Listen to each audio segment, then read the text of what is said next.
Hello, dear friends. This is Deepak Singhal. Welcome you all to the platform of Live Shilp Academy Crafting Lives. दोस्तों, ये video होने वाली है जनवरी month की लास्ट वीडियो, जहां पर हम 9 डेज के करंट को करेंगे cover. Very important for CUET aspirants. और जैसे कि मैं हमेशा बोलता हूँ, आप इस समय ज्यादा बिजी है अपने बोर्ड एग्जाम्स को प्रिपेयर करने के लिए। बिल्कुल भी डरने की बात नहीं है। बोर्ड एग्जाम्स के लिए कुछ इस तरीके से पढ़िएगा, मेरी फ्री एडवाइस है, कि आपको डोमेन के लिए दोबारा ज्यादा मेहनत करने की जरूरत ना पड़े। और बाकी तो आपके जनरल टेस्ट और बाकी सब सब्जेक्ट्स के लिए लाइव शिल्प अकेडमी तो है ही हमेशा आपके लिए। डोमेन सब्जेक्ट्स की भी हमारे पास इफेक्टिव वीडियोस हैं। You can contact the team and get your self enrolled. क्योंकि देखिए, बोर्ड एग्जाम्स के परसेंटेज के बेसिस पर ड्रीम कॉलेजेस तो नहीं मिलेंगे। इनफैक्ट आपको सीयूटी तो देना ही पड़ेगा। तो इसलिए why to study hard under board exams, जब आपको ज्यादा कुछ उसमें बेनिफिट है ही नहीं। तो प्लीज उतने मार्क्स ले आइएगा जितने मार्क्स पे आप पास हो जाए। बट हाँ, पेरेंट्स से भी अनुरोध है, बच्चों को बहुत ज्यादा प्रेशराइज ना करें। आप अपने टाइम पे जरूर टॉपर होंगे। आपके टाइम पर आपकी परसेंटेज के बेसिस पे आपको कॉलेज मिले होंगे। अब आपको सेंट्रल यूनिवर्सिटी एंट्रेंस टेस्ट देना है। उसके बेसिस पर ही आपके बच्चे को यूनिवर्सिटीज मिलेंगी। आइए फ्रेंड, शुरू करते हैं ये वीडियो को। इस वीडियो में सबसे पहला करंट है सुभाष चंद्र बोस आपदा प्रबंधन पुरस्कार। ये अवार्ड पहली बात तो उन इंडिविजुअल्स और ऑर्गेनाइजेशंस को दिया जाता है जिन्होंने डिजास्टर मैनेजमेंट के लिए कुछ किया हो। 23 जनवरी को यह अवार्ड मिलता है, जो कि नेताजी सुभाष चंद्र बोस की बर्थ एनिवर्सरी। इस अवार्ड में एक कैश प्राइज और एक सर्टिफिकेट होता है। तो ये प्राइज इस बार जीता है एक ऑर्गेनाइजेशन है, दैट इज इनकोइस। इनकोइस की फुल फॉर्म है Indian national centre for ocean information services, जिसका हेडक्वार्टर हैदराबाद में है। इसके बाद फ्रेंड्स, तमिलनाडु के आईपीएस ऑफिसर है, पुलिस ऑफिसर है, महेश कुमार अग्रवाल। 1994 बैच के आईपीएस ऑफिसर है और बीएसएफ के बन गए हैं additional DG. Border security force है बीएसएफ का नाम। मिनिस्ट्री ऑफ होम अफेयर्स के अंडर ये काम करती है। 1965 में बनी थी। इसके बाद फ्रेंड्स, आईआईटी मद्रास में ही एक कंपनी जिसका जन्म हुआ था, ई प्लेन कंपनी। इस कंपनी ने एक ईवीटॉल बना दिया है। ईवीटॉल, जिस ईवीटॉल का नाम है, ईवीटॉल का मतलब होता है एयर टैक्सीज। फुल फॉर्म है इसकी electric vehicle, electric vertical take off and landing aircraft. इसका मतलब है ईवीटॉल। तो इस ईवीटॉल का नाम रखा है इन्होंने E200X। मोस्ट प्रोबेबली इसकी सर्विसेज 2026 तक स्टार्ट हो जाएगी, मोस्ट प्रोबेबली। और किस कंपनी ने किया है इसको स्टार्ट, मतलब किस कंपनी ने बनाया है इसे? ई प्लेन कंपनी ने। तो ई प्लेन कंपनी इंडिया की पहली प्राइवेट इंडियन कंपनी है जिसको डीजीसीए ने दे दिया है फॉर्मल एक्सेप्टेंस। इनको सर्टिफिकेट मिल गया है कि ये अपनी एयर टैक्सीज को टेस्ट कर सकते हैं टू अ सर्टेन हाइट। इसके बाद सबसे इंपॉर्टेंट चीज बता दूं, ई प्लेन कंपनी की शुरुआत 2019 में की गई थी। और जैसे कि यहाँ पे लिखा भी हुआ है, it is incubated eight IIT Madras. इसके बाद अर्शदीप सिंह ने छोड़ दिया है युजवेंद्र चहल को पीछे, बन गए हैं इंडिया की T20 में हाईएस्ट विकेट टेकर। 61 मैचेस में 97 विकेट चटका लिए इन्होंने। जबकि इससे पहले युजवेंद्र चहल ने 80 मैचेस में 96 विकेट चटकाई थी। नेक्स्ट इंपॉर्टेंट, 24 जनवरी को फ्रेंड सेलिब्रेट होता है इंटरनेशनल डे ऑफ एजुकेशन। और इसी दिन को सेलिब्रेट होता है इंडिया में national girl child day. Next important चीज आपके पास आती है सीसीपीए, जो सभी को पता होनी चाहिए। बीइंग अ कंज्यूमर, ये बॉडी 2020 में बनी थी कंज्यूमर राइट्स और अकाउंटेबिलिटी को प्रमोट करने के लिए। तो सीसीपीए की फुल फॉर्म है सेंट्रल कंज्यूमर प्रोटेक्शन अथॉरिटी, जो कंज्यूमर प्रोटेक्शन एक्ट 2019 के अंडर बनी थी। तो इस बॉडी ने अभी ओला उबर को नोटिस इशू कर दिए हैं। क्यों? क्योंकि आईओएस और एंड्रॉइड फोन्स पर सेम रूट के लिए ये डिफरेंट प्राइसेस दिखा रहे थे। ओला उबर एंड्रॉइड वालों को सस्ते में कैब दे रहे हैं और एप्पल वालों को महंगे में। अब इनको कौन बताए कि एप्पल वाले एंड्रॉइड से ज्यादा गरीब है? आगे बात करते हैं, मतलब प्लीज इसमें ऑफेंड मत होना। सीसीपीए का हेडक्वार्टर न्यू दिल्ली इंडिया में है। एंड नेक्स्ट वन, यहां पर आपको दिख रहे होंगे हरियाणा के पूर्व मुख्यमंत्री और इस समय इंडिया के cabinet minister, prime minister Modi की कैबिनेट में है, मनोहर लाल खट्टर। मनोहर लाल खट्टर इस समय हाउसिंग और अर्बन अफेयर मिनिस्टर हैं। इन्होंने लॉन्च कर दिया है स्वच्छ सर्वेक्षण का 9th एडिशन। आपको बता दूं, इस बार के स्वच्छ सर्वेक्षण में एक नई कैटेगरी इंट्रोड्यूस की गई है, दैट इज स्वच्छ सुपर स्वच्छ लीग। सुपर स्वच्छ लीग में जो भी सिटीज आएंगी, वो सिटीज होंगी जो पिछले कम से कम 2 साल से टॉप 3 में रही हो, पहला। और दूसरा, उन सिटीज में काम करने वाली अर्बन लोकल बॉडीज जो हैं, वो एटलीस्ट उन मतलब उनके पास एक 85% या उससे ज्यादा का उनका जो लीग स्कोर होना चाहिए, तभी वो सुपर स्वच्छ लीग में आ सकती है। सुपर स्वच्छ लीग में 5 तरह की सिटीज को एनरोल किया जा रहा है। वेरी स्मॉल सिटीज, उसके बाद है medium cities, big cities and million plus cities. और ये जो स्वच्छ सर्वेक्षण है ये पूरे वर्ल्ड का सबसे बड़ा अर्बन क्लीनलीनेस सर्वे है। I I just said like world's largest urban cleanliness survey. उसके बाद अभी हम लोग ईवीटॉल की बात कर ही रहे थे, तो एक कंपनी है सरला एविएशन। इन्होंने भी अपना ईवीटॉल लॉन्च कर दिया है जिसका नाम रखा है शून्य। आपको बता दूं ये शून्य जो है ये अभी तक के सभी ईवीटॉल मॉडल्स में सबसे ज्यादा बड़ा है, सबसे ज्यादा लोड कैरिंग कैपेसिटी है इसके पास। 6 पैसेंजर्स को एट अ टाइम लेके जा सकता है।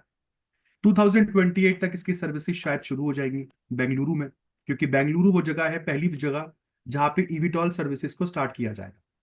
20 से 30 जो किलोमीटर दूर जो पॉइंट्स होंगे वहां पर ये आपको ट्रांसपोर्ट करेगा इफेक्टिवली, और जैसे कि मैंने बोला एट अ टाइम 6 पैसेंजर्स। इसके बाद मिजोरम में स्वामित्व स्कीम के अंडर फ्रेंड्स प्रॉपर्टी कार्ड बांटे जा रहे हैं। स्वामित्व का मतलब होता है जब आपकी विलेज को, आपके एरियाज को ड्रोन की टेक्नोलॉजी से, सैटेलाइट की टेक्नोलॉजी से मैप किया जाता है, उसके मैप्स बनाए जाते हैं, प्लस आपको बांट दिए जाते हैं in terms of property cards. तो स्वामित्व की फुल फॉर्म है survey of villages and mapping with improvised technology in village areas. Prime minister Modi you तो ऑलरेडी स्वामित्व स्कीम के अंडर 65 लाख से ज्यादा प्रॉपर्टी कार्ड्स इशू इशू कर चुके हैं। बट फिर भी मैं आपको बता दूं स्वामित्व स्कीम पहली बार नॉर्थ ईस्ट इंडिया में मिजोरम में स्टार्ट होती है। यहाँ में जिन जिन लोगों को प्रॉपर्टी कार्ड्स मिले हैं उनको मैं बता दूं ये प्रॉपर्टी कार्ड्स आप बैंक्स के पास कोलेट्रल रखवा के लोन ले सकते हैं, बिल्कुल ले सकते हैं। They are just like your property के पेपर्स, प्रॉपर्टी कार्ड। इसके बाद आगे बात करते हैं फ्रेंड्स, अमृत मोहन प्रसाद ये बन गए हैं additional DG. Again additional DG किसके? बीसीएएस के, bureau of civil aviation security. ये मिनिस्ट्री ऑफ सिविल एविएशन के अंडर काम करने वाली एक सिक्योरिटी बॉडी है, जबकि ज्यादातर security forces, paramilitary forces home affairs के अंडर आती है। BCAS ministry of civil aviation के अंडर आती है। और जो अमृत मोहन प्रसाद जी है ये एसएसबी के भी डीजी है। तो जब कोई ऑलरेडी किसी संस्था का डीजी होता है ना, और आप उसको किसी और बॉडी का डीजी बनाते हैं, तो जिस बॉडी का वो डीजी बनने वाला होता है ना, उस बॉडी का वो एडीजी होता है, एडिशनल डायरेक्टर जनरल होता है। इसके बाद फ्रेंड्स रक्षा मंत्री आपको इंडिया के दिख रहे होंगे, डिफेंस मिनिस्टर राजनाथ सिंह। 24 जनवरी को राष्ट्रपति भवन के साउथ ब्लॉक से संजय नाम के इस डिफेंस व्हीकल को फ्लैग ऑफ करते दिख रहे हैं। संजय व्हीकल क्या है आपको बता दूं, एक ऑटोमेटेड सिस्टम है ये व्हीकल, जो कि अपने सारे ग्राउंड सेंसर्स, अपने एयर सेंसर्स, उनका जो डेटा है उसको कलेक्ट करता है, इंटीग्रेट करता है, एनालाइज करता है, डुप्लीकेट डेटा को रिमूव करता है, और उसके बाद एक पूरे की पूरे बैटल ग्राउंड का एक कॉमन सर्विलेंस पिक्चर क्रिएट करता है। बैटल ग्राउंड का, बैटल फील्ड का एक सर्विलेंस पिक्चर। भाई साहब गजब का वेपन है ये, मतलब अपने आप में एक वेपन से कम नहीं है। यहाँ पर आपको पता लग सकता है एनिमी के की पॉइंट्स कौन कौन से हैं, और फिर वही की पॉइंट्स आप लोग डिस्ट्रॉय कर सकते हैं। अच्छी बात है। Army data network, satellite communication network के थ्रू आप इन पिक्चर्स को एक्सेस कर सकते हैं। संजय को इंडियन आर्मी और भारत इलेक्ट्रॉनिक्स लिमिटेड ने मिलकर डेवलप किया है, in line with Indian आर्मीज year of technology absorption. तो ये साल जो है ये ईयर ऑफ टेक्नोलॉजी एब्जॉर्प्शन है फॉर इंडियन आर्मी। इसके बाद फ्रेंड्स माइकल क्लार्क को ऐड कर लिया है Australian cricket hall of fame. आपको पता होना चाहिए एक तो आईसीसी हॉल ऑफ फेम है, और उसी की तरह एक Australian cricket hall of fame. तो Australian cricket hall of fame के 64th मेंबर बने Michael Clarke. Prime minister Modi के साथ जो ये व्यक्ति आपको दिख रहे हैं ये अमिताभ कांत है। G20 समिट जो इंडिया में सितंबर 2023 में हुई थी उसके शेरपा थे ये। तो इन्होंने एक बुक लिखी है, how India scaled mount G20। Book को पब्लिश करवाया है रूपा पब्लिकेशन के थ्रू, और यहाँ पर वो प्राइम मिनिस्टर मोदी के साथ अपने अपनी बुक को शेयर करते हुए दिख रहे हैं। इंडिया में 25 जनवरी को नेशनल वोटर्स डे सेलिब्रेट होता है बेटा, क्योंकि इसी दिन 1950 में इलेक्शन कमीशन ऑफ इंडिया को बनाया गया था। 25 जनवरी इंडिया में नेशनल टूरिज्म डे के रूप में भी सेलिब्रेट होती है। प्लस जो क्लास 12th के पॉल साइंस के स्टूडेंट्स हैं वो इस संस्था के बारे में जरूर पढ़ चुके होंगे, बिम्स्टेक। बिम्स्टेक जिसकी फुल फॉर्म है Bay of Bengal initiative for multi sectoral technical economic, sorry multi sectoral technical and economic cooperation. आपको बता दूं, अभी इस बिम्स्टेक के टोटल मिला के 7 कंट्रीज है, जिसमें Bhutan, Bangladesh, India, Myanmar, Nepal, Sri Lanka, Thailand आता है। 1997 में ये बॉडी बनी थी। इसका हेडक्वार्टर जो है फ्रेंड्स, वो ढाका में है। हेडक्वार्टर जो है वो ढाका में है, बांग्लादेश। और 2022 में ही इसका पहली बार सबमिट हुआ था, इनॉग्रल सबमिट हुआ था साइबर सिक्योरिटी के ऊपर। साइबर सिक्योरिटी के ऊपर पहली बार लोगों ने बात करी थी, इन सातों ने बात किधर, दिल्ली में। और अब दूसरा डायलॉग भी इनका साइबर सिक्योरिटी के ऊपर दिल्ली में ही हुआ है। इसके बाद आगे बात करते हैं, इंडिया बन गया है friends observer nation Euro drone programme का। यूरो ड्रोन प्रोग्राम जिसको मैनेज करती है OCCAR, organisation for joint armament cooperation. और वैसे इस पूरे प्रोग्राम का जो लीडर है वो एयरबस डिफेंस एंड स्पेस, ये कंपनी आपने जरूर सुनी होगी, कमर्शियल प्लेन्स बनाती है ज्यादातर, जो अब कंपनी है आपकी एयरबस। तो जो ये OCCAR है, इसका हेडक्वार्टर जर्मनी के शहर बॉन में है। इसके डायरेक्टर है जोआचिम सकर। 1996 में ये बनी थी।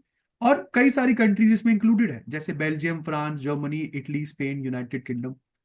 तो अगस्त 2024 में इंडिया ने अप्रूवल डाला था, मतलब एक रिक्वेस्ट डाली थी इन लोगों को कि सर हमको भी प्लीज ऐड कर लीजिए एज ऑब्जर्वर नेशन। हम भी देखना चाहते हैं कि जो अत्याधुनिक ड्रोन्स कैसे आ रहे हैं, ताकि उनको देखकर हम भी कुछ सीखे। तो इंडिया की रिक्वेस्ट इन्होंने एक्सेप्ट कर ली।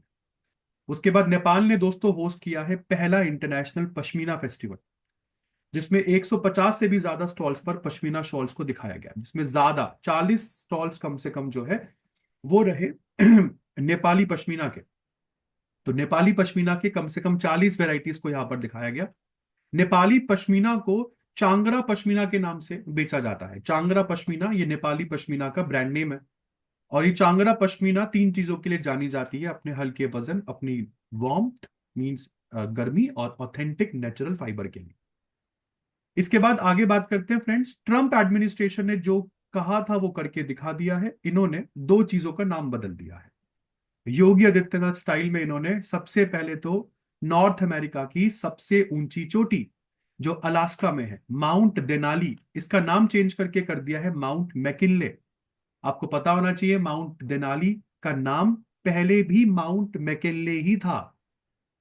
जो बाइडेन एडमिनिस्ट्रेशन ने नाम चेंज करके देनाली किया, देनाली का नाम दोबारा चेंज होके माउंट मैकिनले हुआ। गल्फ ऑफ मेक्सिको का नाम इन्होंने चेंज किया और इसका नाम अब गल्फ ऑफ अमेरिका हो गया है। ये पहली बार हुआ है। इसके बाद यूनाइटेड स्टेट्स ऑफ अमेरिका तो पता ही है आपको, capital Washington DC, currency American dollar, president Donald Trump और वाइस प्रेसिडेंट JD वैंस। इसके बाद आयरलैंड के नए प्राइम मिनिस्टर बने हैं माइकल मार्टिन, जो आयरलैंड के पहले भी PM रह चुके हैं 2020 से 22 के बीच। आयरलैंड की कैपिटल डबलिन है, यूरोपियन यूनियन का पार्ट है, तो करेंसी यूरो है। प्रेसिडेंट माइकल D हिगिंस है और प्राइम मिनिस्टर अभी माइकल मार्टिन है। इसके बाद इंडिया 2025 में इस साल लॉन्च करने वाला है अपना डीप ओशन मिशन, जिसको कई अखबारों में समुद्रयान लिखा हुआ है। क्या लिखा हुआ है? समुद्रयान। लॉन्च करने के कुछ दिनों तक ये 500 मीटर की डेप्थ पर, ओशंस के नीचे 500 मीटर की डेप्थ पर दिखेगा। और अगले साल तक ये 6000 मीटर की डेप्थ अचीव करेगा। इतनी गहराई पर पहुंचने वाले दुनिया के मात्र 3 देश ही है, जिसमें आपके पास US आता है, चाइना आता है, रशिया आता है। तो डीप सी या डीप ओशन मिशन हर किसी के बस की बात नहीं है। तो हम भी अगर ये अचीव कर लेते हैं तो we will become the 4th country in the world to do this. और 2026 तक जब तक ये कारनामा हम करके दिखाएंगे, उस टाइम हो जाएगा इंडिया के, मतलब वैसे तो इसी साल लॉन्चिंग डेट है, बट हो सकता है अगले साल तक शायद स्किप हो जाए, अगले साल तक पोस्टपोन हो जाए। इंडिया का मोस्ट अवेटेड ह्यूमन प्रोग्राम, जिसको गगनयान स्पेस मिशन कहा है हम लोग। तो कंट्री एक ही साथ दो दो बड़े बड़े प्रोग्राम्स लॉन्च करेगी। इसके बाद नीति आयोग ने एक इंडेक्स लॉन्च किया है, fiscal health index countries. India के 18 स्टेट्स को रैंकिंग मिली है ऑन 3 बेसिस, कि उन स्टेट्स का हमारी GDP में क्या कंट्रीब्यूशन है, उन स्टेट्स की डेमोग्राफी कैसी है, पॉपुलेशन, वहां पे लोग एक्सपेंडिचर कैसा करते हैं। तो ये यहाँ पर 3 वैसे तो मोस्ट इंपॉर्टेंट इंडिकेटर्स है, बट 2 और भी है, रेवेन्यूज और फिस्कल स्टेबिलिटी। इसमें सबसे ऊपर अचीवर कैटेगरी में रहे हैं उड़ीसा, छत्तीसगढ़, झारखंड, सॉरी उड़ीसा, छत्तीसगढ़, गोवा जैसे स्टेट्स, टॉप 1 2 3। फ्रंट रनर की कैटेगरी में रहा है सबसे आगे महाराष्ट्र, जिसकी ओवरऑल रैंकिंग वैसे 6th है। परफॉर्मर कैटेगरी में सबसे आगे Tamil Nadu with the overall ranking of 11th। Aspirational category में सबसे आगे केरला, जिसकी ओवरऑल रैंकिंग 15th है। उसके बाद फ्रेंड्स 26 जनवरी को सेलिब्रेट होता है international day of clean energy. 27 जनवरी को सेलिब्रेट होता है इंटरनेशनल होलोकॉस्ट रिमेम्बरेंस डे। और उसके बाद 26 जनवरी को हम लोग सेलिब्रेट करते हैं वर्ल्ड लेप्रोसी डे। इसी दिन सेलिब्रेट होता है इंटरनेशनल कस्टम्स डे। और इसी दिन हम लोग सेलिब्रेट करते हैं इंडिया का रिपब्लिक डे। इस बार हम लोगों ने 76 रिपब्लिक डे परेड एंजॉय करी, सेलिब्रेट किया। कर्तव्य पथ पर रैली हमने देखी। इंडियन मिनिस्ट्रीज और स्टेट्स के बहुत से टैब्लोज हमने देखे। टैब्लोज का मतलब झांकियां देखी। इंडिया को रिप्रेजेंट करने के लिए द्रौपदी मुर्मू वहां पर मौजूद थी और चीफ गेस्ट के रूप में हमारे पास इंडोनेशिया के प्रेसिडेंट सुबियांतो थे, प्रबोवो सुबियांतो थे। आपको बता दूं 2022 से ही इंडिया के रिपब्लिक डे की ये सेरेमनी रही है कि इंडिया का रिपब्लिक डे सेलिब्रेशन 23 से शुरू हो जाता है जब पराक्रम दिवस होता है, और 30 जनवरी तक चलती है ये celebration, means till martyrs day. इस बार के रिपब्लिक डे परेड की थीम रही स्वर्णिम भारत, विरासत और विकास, golden India, heritage and progress. इसके बाद फ्रेंड्स आगे बात करते हैं। इंदौर और उदयपुर दोनों को वेटलैंड सिटी का टैग मिल गया है, wetland city. Under which convention? Ramsar convention. Ramsar convention 1971 में ईरान की सिटी रामसार में साइन हुई थी। और रामसार कन्वेंशन बात करती है उन सभी जगहों को बचाने के लिए जो वेटलैंड्स हैं, मतलब जो दलदली भूमि है, जिन भूमि से ग्राउंड वाटर रिचार्ज होता है, ऐसी भूमियों को बचाना। तो रामसार कन्वेंशन के अंदर वेटलैंड सिटीज बन गई है इंडिया की 2 सिटीज। बहुत ही रिमार्केबल अचीवमेंट है दोनों के लिए, इंदौर एंड उदयपुर। इसके बाद फ्रेंड्स आगे बात करते हैं। नेक्स्ट आपके पास आता है तट रक्षक मेडल। इंडियन कोस्ट गार्ड में काम करने वाले लोगों को ये मेडल मिलता है। 2 तरीके के मेडल होते हैं, एक है प्रेसिडेंट तटरक्षक मेडल और दूसरा है नॉर्मल तटरक्षक मेडल। प्रेसिडेंट तटरक्षक मेडल जो होता है ना बेटा, ये केवल डिस्टिंग्विश्ड सर्विस के लिए दिया जाता है, मतलब केवल एक ग्राउंड पर दिया जाता है। जबकि तटरक्षक मेडल 3 ग्राउंड्स पर दिए जाते हैं, गैलेंट्री, बहादुरता, devotion to duty and meritorious service. तो इस बार प्रेसिडेंट तटरक्षक मेडल मिले हैं अनिल कुमार हरबोला, उमेश कुमार शर्मा।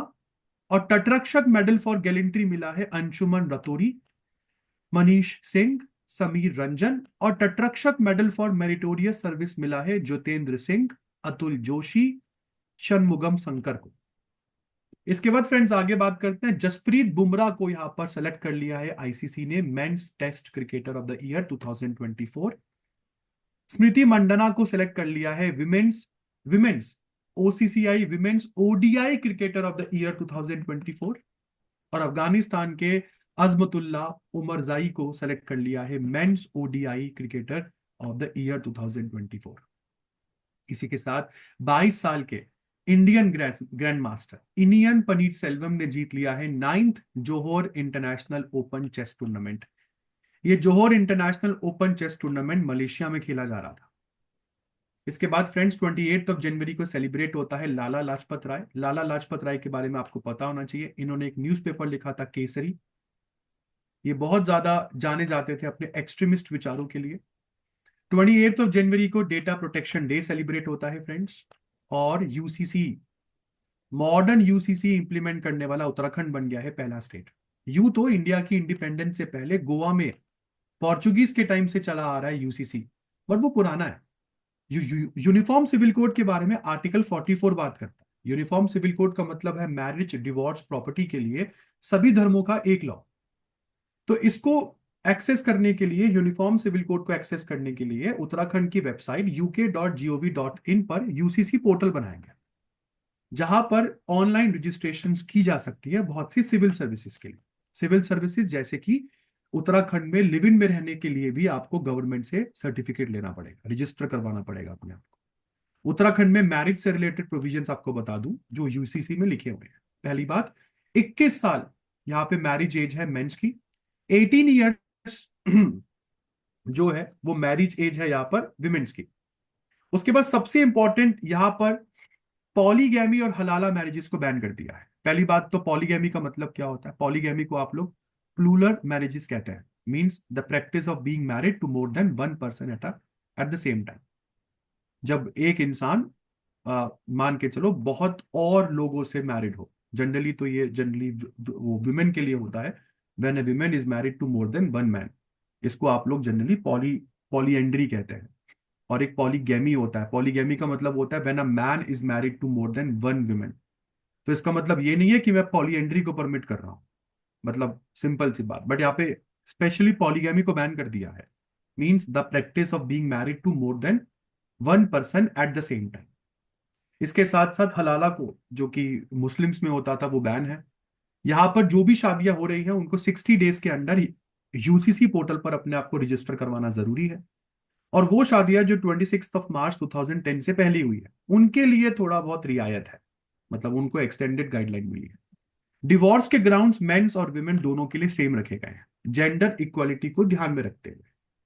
इसके बाद फ्रेंड्स 1991 में यूएसएसआर टूटा था 15 कंट्रीज में, और 15 कंट्रीज में से एक निकला था बेलारूस। जब से बेलारूस बना तब से बेलारूस में प्रेसिडेंट यही भाई साहब चल रहे हैं, एलेक्जेंडर लुकाशेंको। इस बार भी अपने 7th टर्म पर जीते ये लुकाशेंको भाई साहब। और आपको बता दूं ये 86.82% ऑफ वोट्स के साथ जीते। बेलारूस की कैपिटल है मिन्स्क सिटी। यहाँ पर बेलारूसियन रूबल के नाम से करेंसी चलती है। प्रेसिडेंट अलेक्जेंडर लुकाशेंको है और प्राइम मिनिस्टर रोमन गोलोवचेंको है।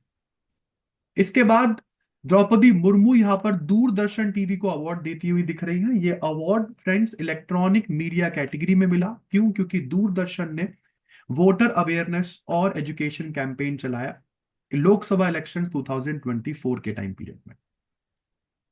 इनकी एक बहुत ही इंपैक्टफुल सीरीज रही चुनाव का पर्व देश का गर्व, जिसमें दूरदर्शन जो है वो सभी लोगों को यहाँ पर ये बता रहा था कि ये डेमोक्रेसी का सबसे बड़ा फेस्टिवल है, हर इंसान को आगे आके वोट करना चाहिए, आपका एक एक वोट आपके आने वाले 5 साल डिसाइड करेगा।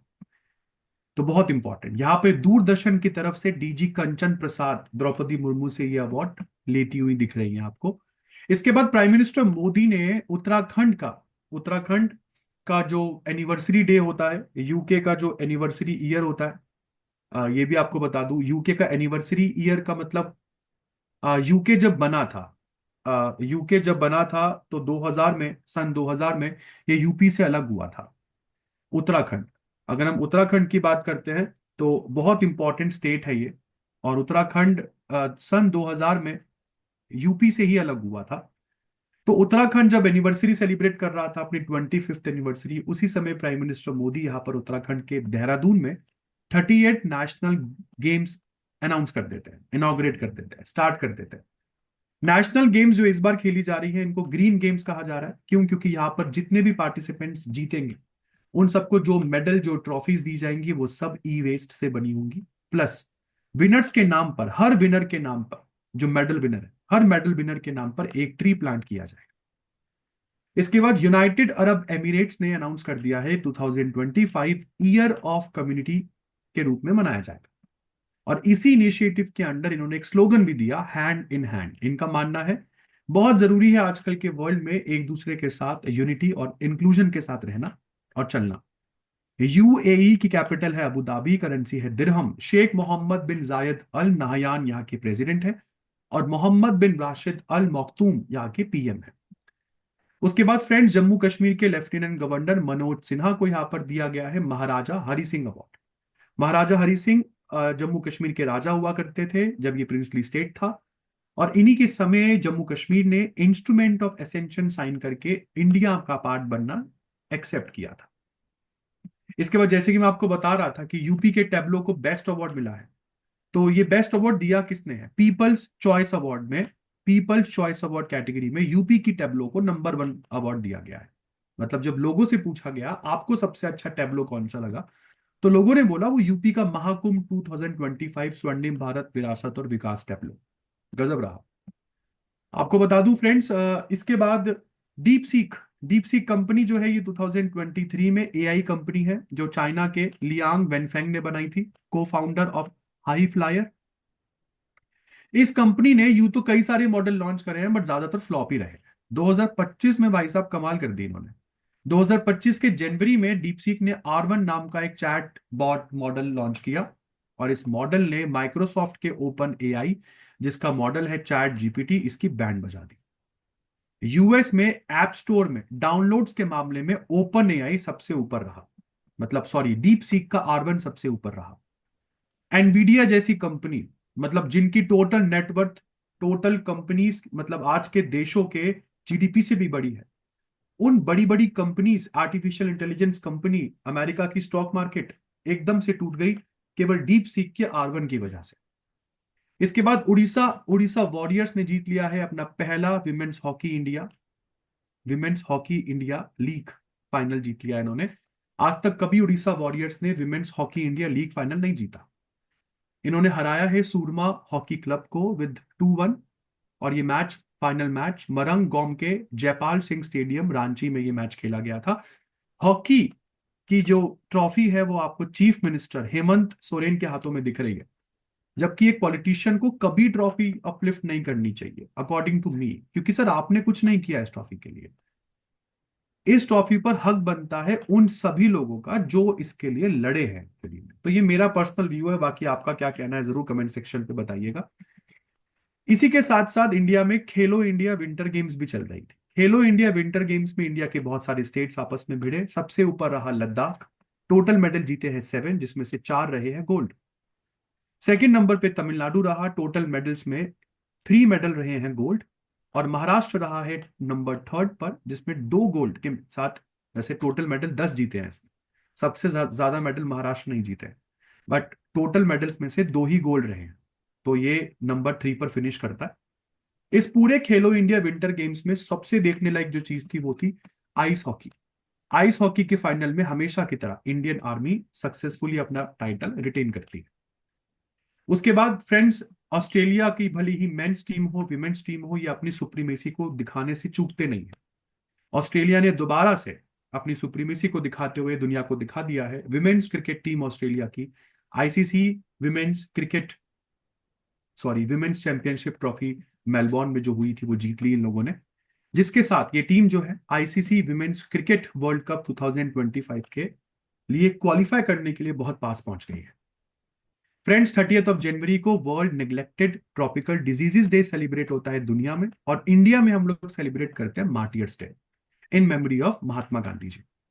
उसके बाद जनवरी मंथ का जो पहला फर्स्ट न्यू मून होता है ना, उससे शुरुआत मानी जाती है चाइनीज न्यू ईयर की। चाइनीज न्यू ईयर जिसको लूनर न्यू ईयर कहते हैं।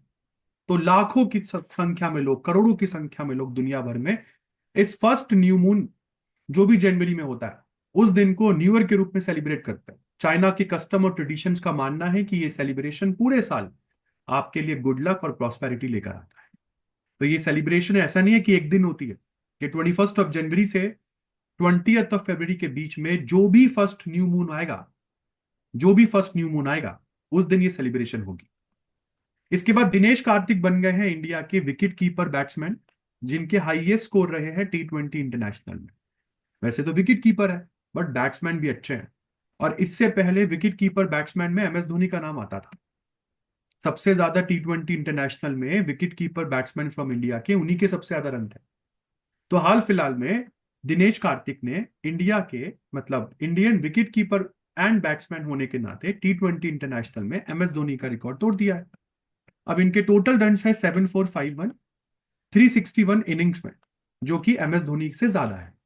इसके बाद एक बहुत बहुत इंपॉर्टेंट माइलस्टोन अचीव किया है स्टीव स्मिथ ने ऑस्ट्रेलिया के।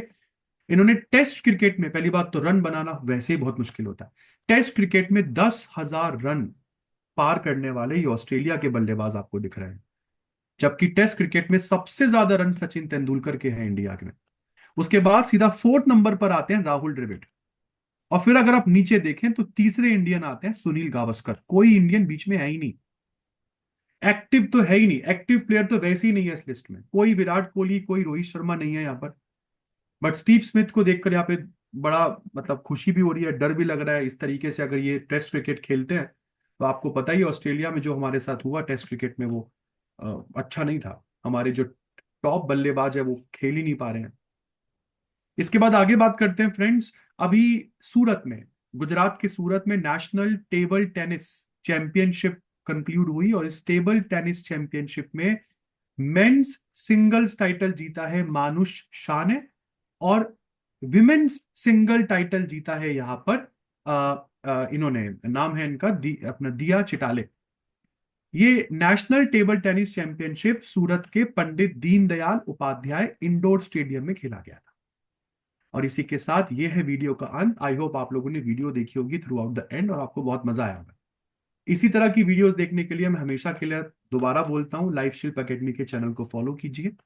And I know you guys are so much busy in your board exams, और मैं हमेशा की तरह फिर बोलूंगा जाने से पहले कि जरूर बोर्ड की प्रिपरेशन इस तरीके से कीजिएगा कि आप लोगों को आपके सीयूईटी डोमेन पर ज्यादा फोकस करना है।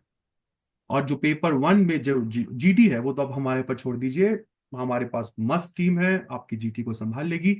इवन इफ अगर आप डोमेन भी ढंग से नहीं पढ़ पाते हैं तो हमारे पास डोमेन प्रोग्राम्स भी हैं। बिल्कुल बोर्ड एग्जाम खत्म होने के बाद ही आप लोगों के पास एक बड़ा चैलेंज आएगा, कहा जाए। And in my opinion life Shilp academy से अच्छा चैनल हो ही नहीं सकता for your CUET success. We help you in getting your dream colleges are reality, in making your dreams are reality. और इसी नोट के साथ this is Deepak Singhal signing off. Will see you in the next video so soon. Till then good bye.